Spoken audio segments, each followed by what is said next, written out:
لما عملت الزبادي اليوناني طلبته الزبادي الدبل كريم الجديد، عملته لكم بالفواكه وسادة.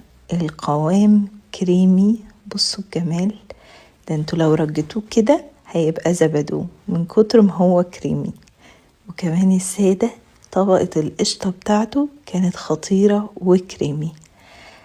أول حاجة نجهز مربى الفراولة اللي هتتحط تحت الزبادي. هنقطع الفراولة ونضيف لها السكر، هكتب لكم المقادير كلها.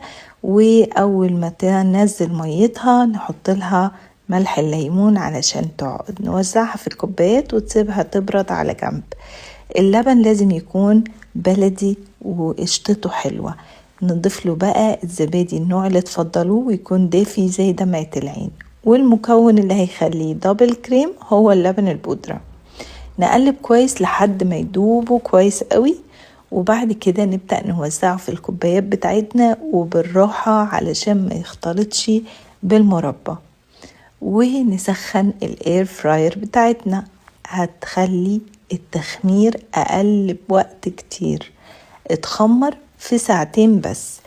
هتسخنوها على درجة حرارة 215 دقيقة، وبعدين تطفوها وترصوا بقى الزبادي وتتأكدوا انها مطفية، هي بتحتفظ بالحرارة وده هيساعدها انه الزبادي يتخمر في وقت اقل.